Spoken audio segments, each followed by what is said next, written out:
Alors, c'est parti pour les corrections. Donc, l'exercice 4, qui est ici, vous avez tous trouvé les résultats, donc je passe rapidement. C'était donc 0,15 et 0,525, pour respectivement P de A inter B et P de A bar inter B. Alors, passons à l'exercice 5. Donc ici, on a un arbre pondéré, ici, donc la probabilité de A 0,1, A bar 0,9, et ensuite ici, on a la probabilité de B une fois qu'on a passé A, c'est-à-dire P de B sachant A 0,4, etc. Alors, on nous donne P de B égale 0,31, donc il n'y a pas à le calculer ici, et on veut calculer la probabilité de A sachant B. Et bien on va appliquer la formule. P de A sachant B, ça s'écrit comme ça, P de A sachant B, donc c'est P de A inter B divisé par P de B. Donc P de B, on nous le donne dans l'énoncé, et P de A inter B, il nous faut le calculer. Alors P de A inter B, ici je peux le calculer comme ça, qui correspond en fait à la formule ici de P de B sachant A. Donc ici, le produit en croix, je multiplie ça par ça, ça me donne P de A inter B. Donc P de A inter B, ça va être P de B sachant A.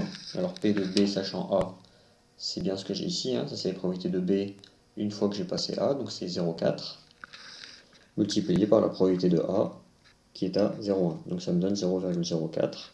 Et donc maintenant, je peux calculer ici ce qu'on me demande, c'est-à-dire P de A inter B. Donc ça me donne 0,04 divisé par 0,31 et ça me donne 0,129. Donc voici pour le numéro 5. Alors on continue avec le numéro 6. Alors on a deux événements qui sont indépendants. Pour une même expérience aléatoire, on a P de A égale 3 septièmes et P de B égale 2 cinquièmes. Il nous faut calculer P de A inter B et P de A union B. Alors on peut calculer directement P de A inter B, d'accord, avec la formule que vous avez pour les événements indépendants, c'est P de A multiplié par P de B. Donc on multiplie directement les deux probabilités, c'est 3 septièmes multiplié par 2 cinquièmes, et ça nous donne 6 35e, d'accord? Ça c'est facile. Maintenant on a P de A union B, alors là c'est un petit peu moins évident.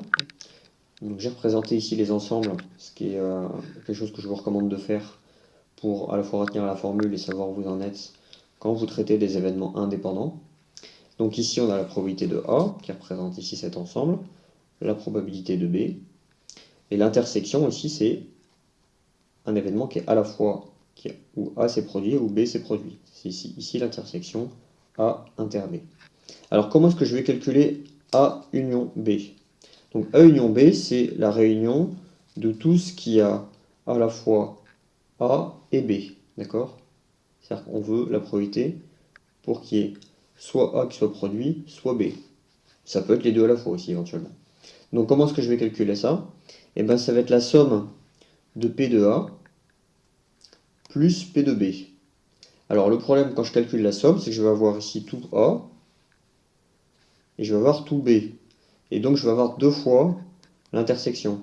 Je vais avoir une première fois l'intersection quand je vais ajouter P de A, et je vais l'avoir une deuxième fois quand je vais ajouter P de B. Donc il va falloir l'enlever, sinon je l'ai deux fois. D'accord?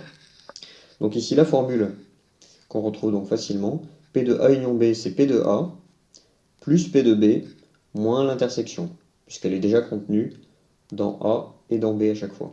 Donc il faut l'enlever, sinon on l'a deux fois. Et donc on fait le calcul. Donc ici on convertit les fractions en 35e.